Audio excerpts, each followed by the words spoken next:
Welcome, and thanks for joining us for another episode of Code Girls on Air, a podcast exploring all things technology, female leadership, careers, education, and topics within the nonprofit sector. On this episode, we interviewed Quinn Buckhout, who is an integrations analyst at Elevate Outdoor Collective. Join Quinn and I to hear more of her story.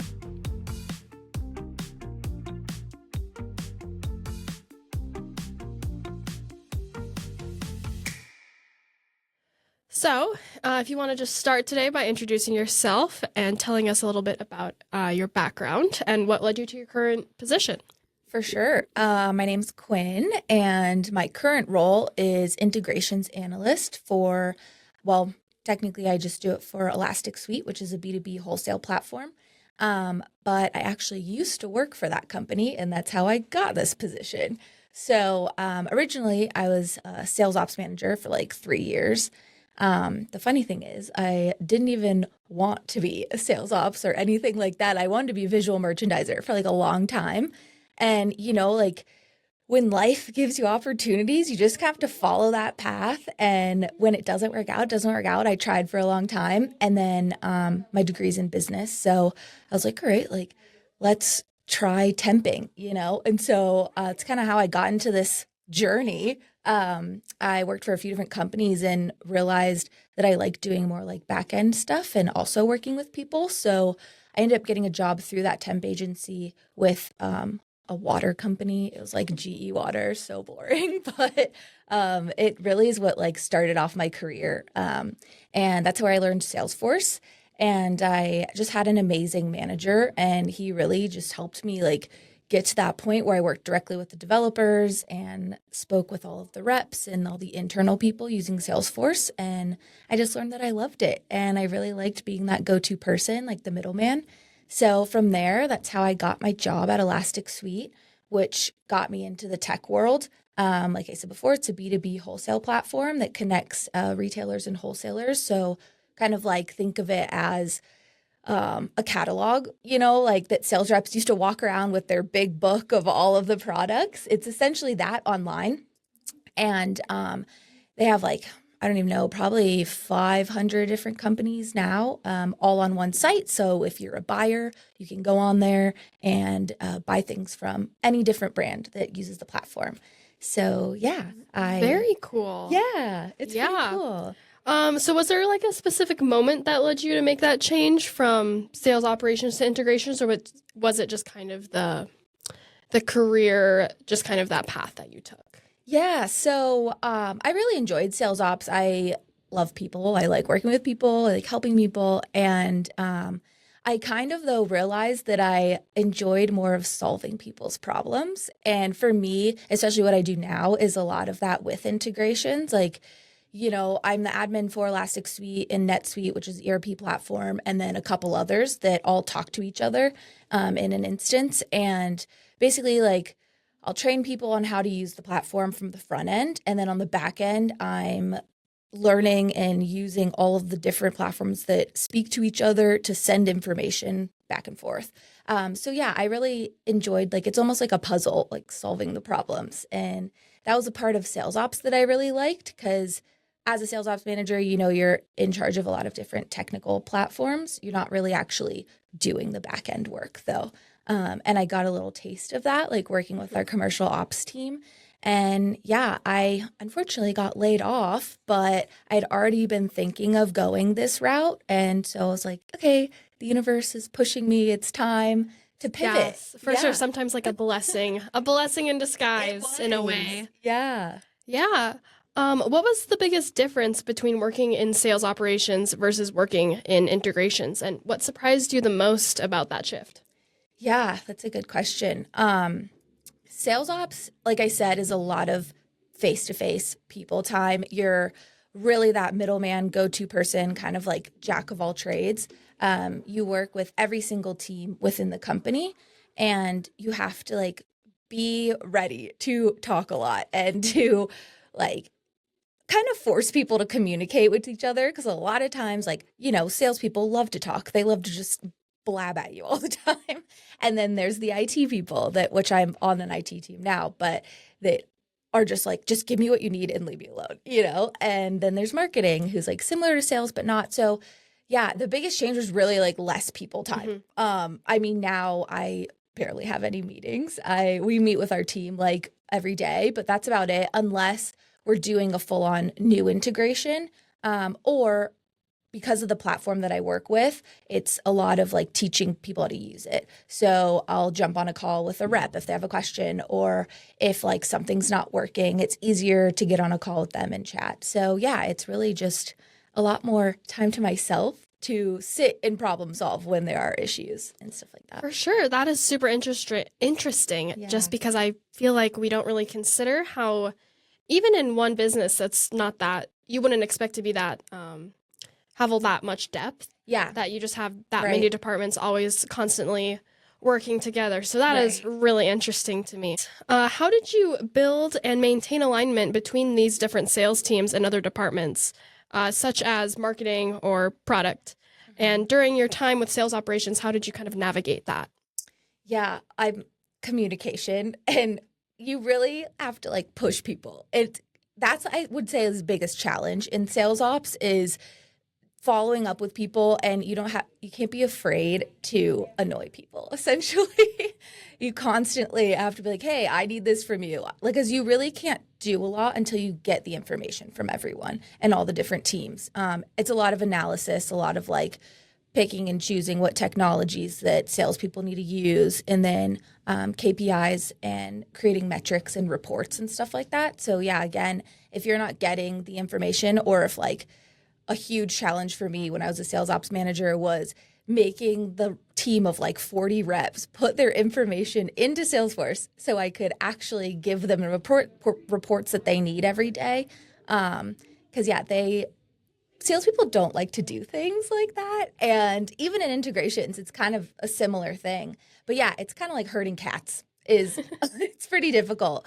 But basically, like, you just have to follow up. You can't be afraid to follow up and, ping people on Teams or Slack or whatever you use constantly. And yeah, you also have to be a good listener. It's a lot of like deciphering what people tell you that they want, but usually that's not really what they want. And you have to know the right questions to ask to get to the information that you need to give them what they want. Yeah. Yeah, that makes total sense. Again, that just teamwork and communication is so important for any industry, no matter what, especially in tech.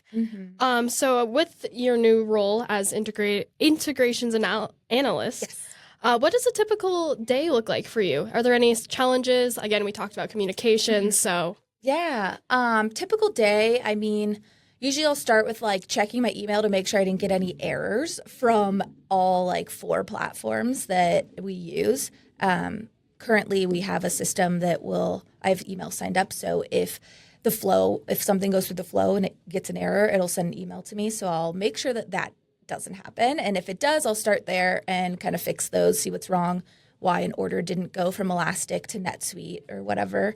And then, yeah, if there's no errors, that's always a good sign. From there, I'll just go ahead and see if any reps have contacted me with any questions, or sales managers that need products added. Currently, I work for a ski and snowboard company. So we have like 11 different brands, and I have to manage all the products that go onto Elastic Suite. That's a lot of products. Yeah. And yeah, as you can imagine, it comes with there's a lot of issues that can arise, and especially if NetSuite's not talking to Elastic, or Elastic's not sending through the FTP to NetSuite. And I have to make sure that like all of the product numbers are in, like they send me all the SKUs versus model names and stuff like that. So I have to like make sure that all of that is working properly. And then if anybody does have questions, or if they receive an error on the user end, usually I have to walk them through what's going on. Normally I start off with like trying to replicate the error, and if it's a user problem or if it's an actual platform problem. And then go backwards from there. So yeah, it's kind of like being a detective sometimes. Yeah, for sure. You really have to like dig deep into like what's going on, where to start, because it just depends on where the error is coming from or what somebody needs. And then there's like all these deductions that go from there. Yeah. Yeah. So, yeah, it's a lot of that. And then depending on the time of year, like I said, we sell ski and snowboards and we have busy season. So, like for me, August through February is crazy because I'm having to, again, get all that information from the sales managers and make sure all of the catalogs are populated, make sure the images are populated, put them in NetSuite, get finance to put pricing in there, like all that kind of stuff. So Yeah, and again, it kind of goes back to that problem solving thing where you're just having to kind of trial and error it out and parse it out and see what you get. 100%. Awesome. What skills or knowledge from your time with sales operations has been transferable to your work now as the integrations analyst? Yeah. I guess communication is a big one. Again, like getting people to give you what they need. And that's the part I liked about sales ops, honestly. Like I said, I like working with people. I like helping people. It's always fun when you like do something small, but they're like, oh my God, like that's amazing. You fixed it for me. And I'm like, you don't know, it wasn't that hard. But yeah, for sure. Most people don't know what's going on in the background. And you really have to be a details person. So especially in sales ops too, like there's a lot of working with numbers and stuff like that. And that thankfully that's the part that I kind of let go of moving to integrations was the financial side. But yeah, a lot of details in both jobs, especially integrations, because you are working. I don't specifically code, but I am working with product numbers and I have to read code and all that kind of stuff. So yeah, details, communication, and listening to what people need. For sure. Yeah, what has been your favorite part about working in integrations and what motivates you to continue pursuing this role? Yeah. I guess I just really like that. Again, it's like a puzzle. I think it's so fun. You're just putting all of these things together in your brain to like, and you have to know how the platforms work, which takes a while. But if you have that detailed mindset and you like learning how platforms work, it kind of translates. It's not too hard to learn a new platform. Like, I mean, coming from sales ops, I obviously knew Salesforce and Sales Nav and like a bunch of I was admin for quite a few other platforms, but then like coming in, I actually never like worked on the back end of Elastic Suite, even though I worked for the company. Yeah. So then coming into this role, I was like, what is going on? I've learned so much, but I think it honestly like helped me knowing the front end and how that worked. And then also knowing the back end of like Salesforce and things to put it all together and really see how that came together as a puzzle. So yeah, it's a challenge. You can consistently learn, which is fun for me. I just think it's so cool to know how everything comes together and what they go through, like all of the file transfer protocols and then the data warehouse and stuff like that. For sure. Again, we've kind of addressed it in a few different ways, but how do you approach problem solving when a new integration issue arises? And are there any specific strategies that you use or frameworks that you rely on? Yeah.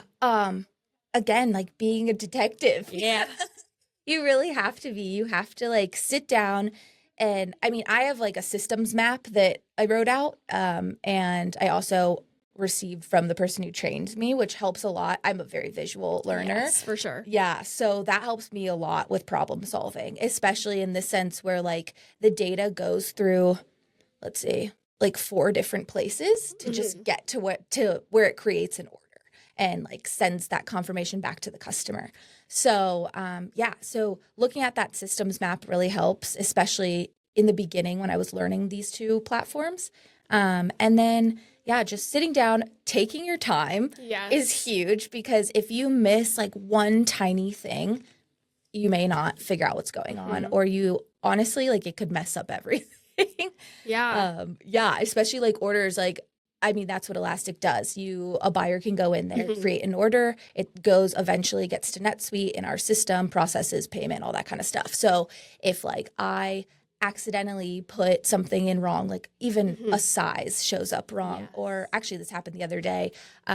So with skis, there's obviously a binding on the ski, but they're two separate parts. So, but we sell them together.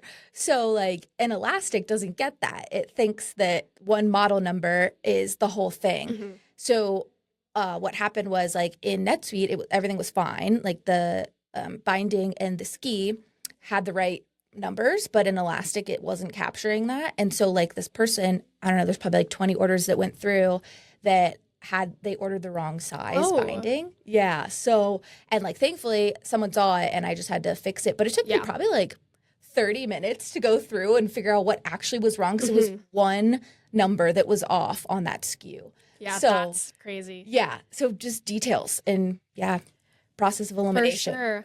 Yeah, I think that, again, we've talked about like problem solving and being a super detail oriented and communicating that. Yeah. Being super important, which I think is definitely honestly true to many, many different career paths. And no matter what you choose, whether it be sales or integrations or anything else. Yeah, so definitely. Yeah. From your experience, what is a key to successful integrations between different software or systems within a tech company? Yeah. Knowing the right people to talk to. A lot of times I've seen, especially at my last job, people will be like, oh, I want this, I need this, blah, blah, blah, you know? And then I think a lot of times like IT teams don't bring in the right people from every team to talk to. And then you get like 6 months down the road and people are like, it's not doing this, I need this, blah, blah, blah, you know?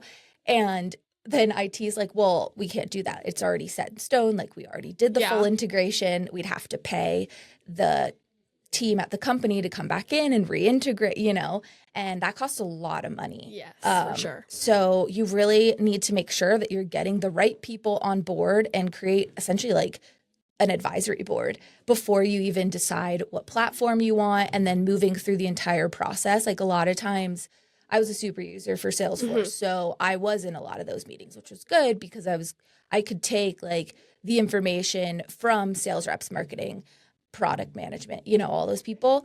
But if you don't have those people in there, it usually doesn't end up well. So I would definitely say just knowing who knows the most about the platform and also like having that person or bring in the people who don't know a lot because those are the people you're going to have to train. Yes. And they're also the people who are using it day to day. So if you're not giving them what they need, it's not going to pan out and then you're wasting money again. Yeah, for sure. As an integrations analyst, how do you stay up to date with emerging technologies and integration trends? Yeah, that's a good question. Constantly learning. Like if you want to be, in any really technical type job, but especially in integrations, you really have to like get on the forums. There's a bunch of different forums, like even on Reddit is a really good resource. Oh yeah. For sure.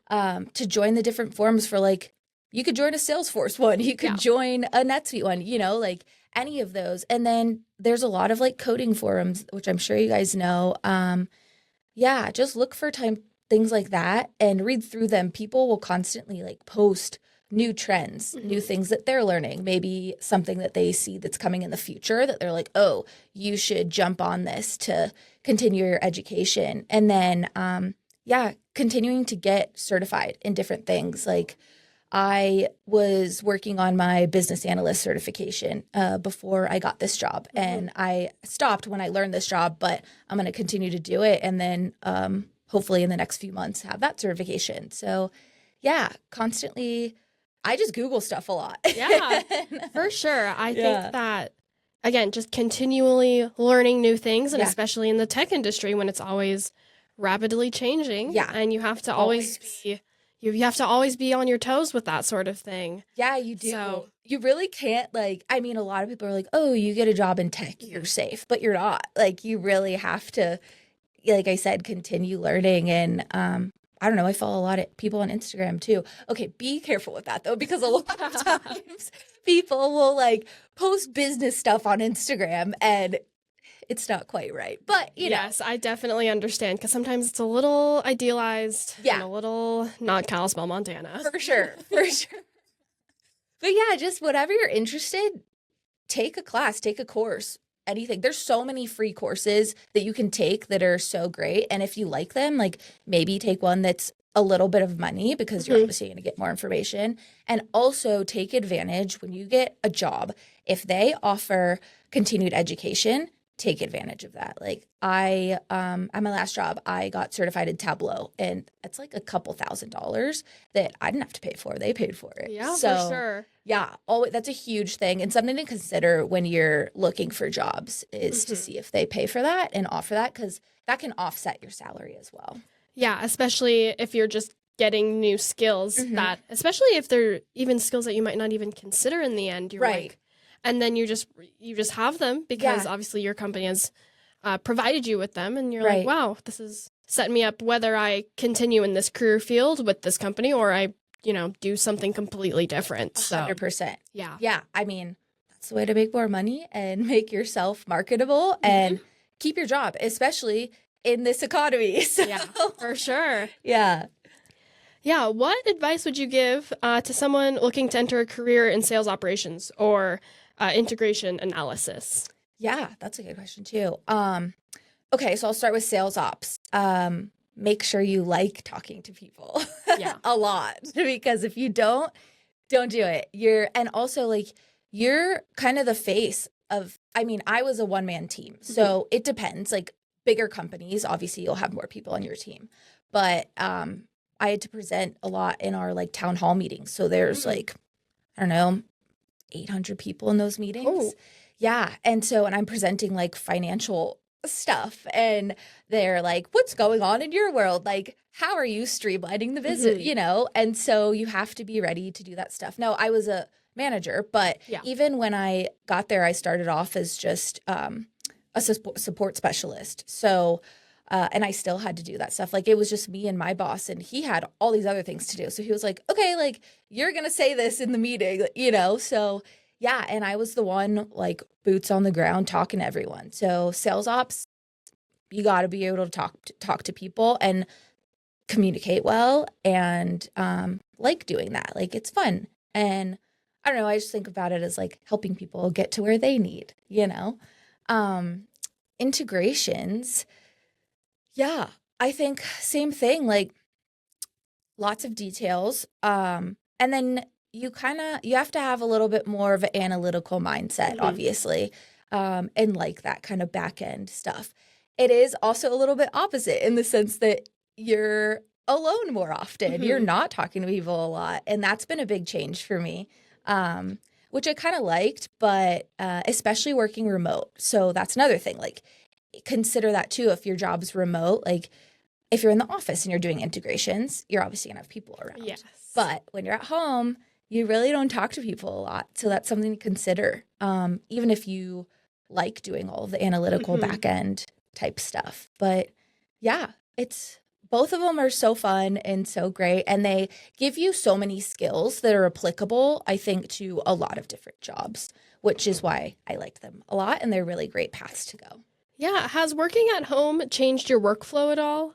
Especially like within that change from sales to integrations? Yeah. Oh, wow. So I started working from home in the pandemic, obviously. Yes. But that was pretty crazy because I'd never worked remote before. And just, one day I was full-time remote, and it was really hard at first. Yeah. Especially because I have like ADHD, and I was like, I can't sit here. What am I doing? But yeah, eventually I kind of got into a flow. Yeah. I think what's helped me a lot is like creating that morning routine. Yes, for sure. Artistic too, but if you can do it, it really helps. For a lot of people, if you put on an outfit, like I've been trying to do that recently. Yeah. And I mean, I've been working remote for like 4 years now. Yeah, that's crazy. Yeah, crazy. And it comes with a lot of benefits, but it's something to consider. Like you are home a lot. Yeah. Like you need to have, if you can, have that separate space. Like for a while, I had my office in my bedroom. Not a good idea. For sure. And I mean, maybe people can do it. I was not one of those people. So yeah, creating that separate space helps. Having your routine. Like I will set aside time like on my calendar to like go walk the dog. Yeah, for sure. Step away from your desk to go have lunch.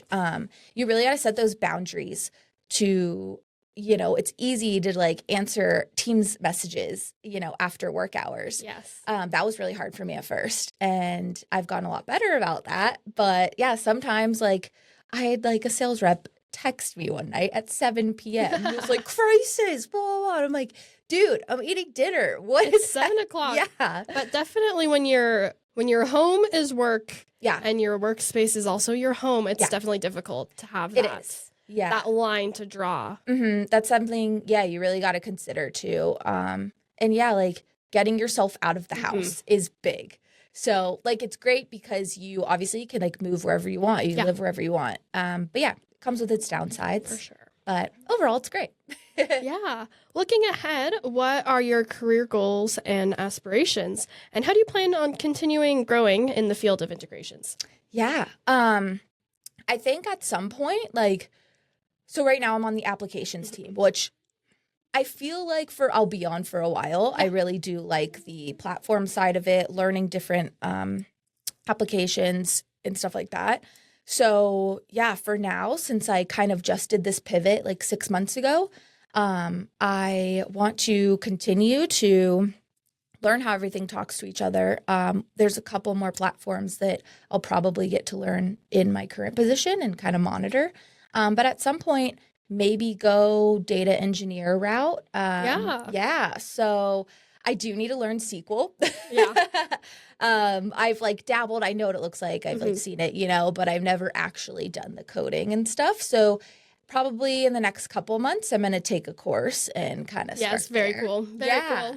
So we're going to do that. And I'm trying to learn from my coworker. He's awesome. He's been so helpful. He was the one who actually did my job before I got there in addition to his job. So crazy. Yeah. But so learn from him as much as I can. He's been great. And probably try to work towards that, or I don't know. I don't know if I'd ever really want to be like a manager again. I kind of like not having to manage people since I've done that before. Yeah, for sure. But yeah, just kind of again, like I said, I'm almost like going back to that temp agency mindset in the sense of like, I'm going to take the SQL course. I'm just going to take some other certifications and kind of see what I like in this field and then go from there.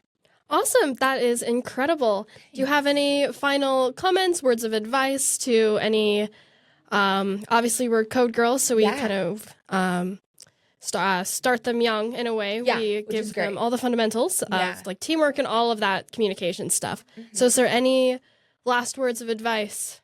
Yeah. I think, obviously always learn. Don't ever you can never plateau in these fields, especially in business, no matter what you're doing. And then if there's something that you want, just go for it. Like, don't let anything get in your way. Because I've had so many times people are like, do you really want to do that? And you just have to do it. Like, if you want it bad, just fight for it and reach your goals. Like, I've taken a bunch of chances in my life and I've never regretted them, even when it's been very difficult to get there or like what I've gone through. If you want something, just go for it. 100%. Awesome. Yeah, I love it. Oh, I thought of one more thing. Also, I think a big thing too is like, I talk about this with my friends. A lot of people are like, oh, I want my dream job, blah, blah, blah, like it's perfect and everything's great. And for a long time, that was me. And then once I kind of got into the more corporate world, it sucks a lot of the times, but also it lets me live the life that I want to live, like the lifestyle that I want to live. And I think that's something that not enough people talk about because, on Instagram, influencers are like, oh my God, I'm traveling, I'm living this amazing lifestyle. And then it's hard not to compare yourself. But there's also people who do work 9 to 5s and can do the things they want because you're not struggling for money. You have a stable income, you have benefits, you have all that stuff. Sometimes it sucks, but I think both sides have their downfalls. For sure. And like I said, I mean, your work doesn't have to be the end all be all. Like for some people it is, and that's wonderful. For me, I'm not obsessed with my job. I'm like, never was like, oh my God, I want to be in integration, But it does let me live like the lifestyle I want to live and go do the things I want to do. I think, obviously, like the Instagram, there's the glamorized version, especially being young. It's easy to be, take great impression from that. For sure. But I think that sometimes, obviously, it's great if you love your job and that's all you want to do in life. But sometimes that's secondary. Yeah. And oftentimes that's okay. Yeah. You don't have to be in love with your job and want to do it 24/7, eat, sleep, and drink. Right. And it's also okay if that's exactly what you want to do. Right. Either way. Any way and every way possible. You can just live your life and don't compare yourself to people on Instagram. Yes. Good. That's perfect. Perfect. Thank you so much for coming out and being on Code Girls on Air, Quinn. It's been a pleasure having you, a great conversation. Yeah. And I have definitely taken away a lot from this conversation, and I hope that our listeners do as well. Yeah, me too. Thanks so much for having me. This has been great. Yeah, thanks for coming out. Thanks. Yay. Thank you for listening to this episode. Next week on Code Girls on Air. And I remember looking up and seeing all the code and just thinking, I'm never going to understand this. I felt so lost, and it just felt like a totally foreign language. And for some people, like this, this was really clicking for them, and it didn't click for me right away. But I remember someone telling me, just keep going. If you're liking any of this, if it's interesting to you, just keep going. And I did. And man, once it did start clicking and you kind of learn the concepts and it just starts rolling for you, it was really exciting.